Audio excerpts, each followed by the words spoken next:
Hi, I'm Ken Oaks at Oaks Daylilies. We talk a lot about our best-selling varieties, and rightly so, they're great varieties. But if we have best sellers, that also means we have worst sellers. And so I'm going to talk about that in today's video, some of our worst selling varieties and why people ought to buy them, because they're great varieties, and maybe why they don't sell as well. So we're going to look at some of those in this video. So we offer these varieties on our catalog and website, but for whatever reason, they just don't sell as well as the others. But we've noticed on several of these that they sell really well at our annual Daylily Festival, when folks can walk around the garden and pick out what catches their eye. So I think maybe it's just a case of pictures just don't do these justice for whatever reason.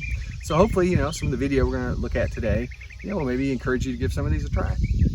All right, so this is the variety Dappled Dynamo.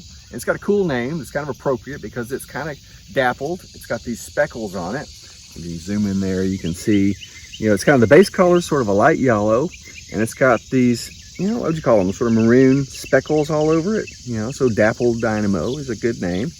And it's held pretty tall. In our garden, it's listed at 24. I think it's probably a little bit taller than that. And it's cool for a few different reasons. One of the best things about this variety is it's a really good rebloomer. So this is its first go round, and it's just going to have rebloom on and on and on. This has probably been one of our best rebloomers. So if you're looking for that, and if you happen to be interested in hybridizing daylilies, crossing two varieties to make new varieties, you might consider this one if you're wanting to add some rebloom, to your program.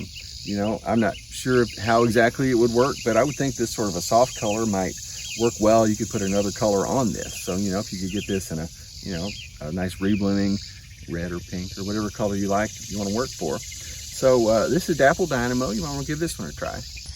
All right, so this is the variety Royal Palace Prince, which is a nice sort of I guess a mauve lavender, sort of a light lavender color. It's got this white watermark in the center and a yellow-green throat, a little bit of an edge there, but so this is just a nice 4-inch lavender bloom. It's a great color because it blends with everything else in the garden pretty much, and has lots of buds, so you get a lot of bloom on it. It really makes a nice show over a long period of time. So this might be good when you want to add to your garden. Royal Palace Prince. All right, so this is the variety Wayside Red Inen, and this is just a really beautiful red. And I think maybe it just gets kind of lost in, there's a lot of reds, so I understand how, it's hard to pick which ones, but this is a good choice just because it's really beautiful. I mean, we came across it here today in the garden, and look at all these nice blooms. It's just sort of I would just call this a red, fire engine truck red maybe, which is, I get asked for that a lot of times. I want something that's red, what do you got? Well, here you go. Blooms are listed about 5.5 inches, and they're every bit of that. Listed at 34 inches tall. I'm not sure it's quite that big in our garden just now. And it looks like it's maybe like a mid-late season bloomer because it's, middle, almost headed towards the middle of July, and we still got a lot of blooms on this one. So this is Wayside Red Inen. This is the variety Vulcan Fuego, and it's just a really bright golden orange. And, if you see this in person, you're going to be drawn to it across the garden because it's a super bright bloom, and it's got a few really great things going for it. Look at the branching on this one here. So branching is what they call it when the scape comes up and then splits off in different branches, and so look at this one right here. So when you have a lot of branching like this, it gives you the opportunity for more buds, more blooms. So look at this one. On this one scape alone, you got, 4, 5, 6, 7, 8, 9, 10. Gosh, you probably have 30 blooms or more on this one scape right here. So this one is just sort of getting going. And here in a few days, and for the next few weeks, this is going to be a solid mass of this bright golden orange color.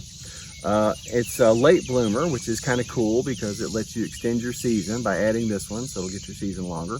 Here it is. This is middle of July when we're shooting this video, and so as you can see, it's just getting going. So we got a lot of bloom left on this one, and it's pretty tall. So it's listed at 48 inches, but I don't think it's quite that tall here in our garden. But it's definitely tall, so you're not gonna have to bend over to look at it. So this is the variety Vulcan Fuego. So the last variety I'm going to talk about is the variety Pulv, and this is a nice purple and a late season bloomer, and has lots of blooms, and so it's going to be a great way to extend your season with some really nice rich purple color. It's got good branching, so it puts out a lot of blooms, and just a really nice beautiful purple bloom. So Pulv. All right, I hope you've enjoyed seeing some of our worst selling daylilies. Maybe we've convinced you to give some of them a try.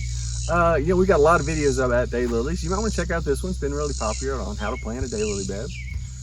We've been growing daylilies over 40 years, so we love talking about all things daylilies. So if you have any questions or comments, you can put them below, or our website has all of our contact information. You reach us through that. We'd love to hear from you, and thanks for watching.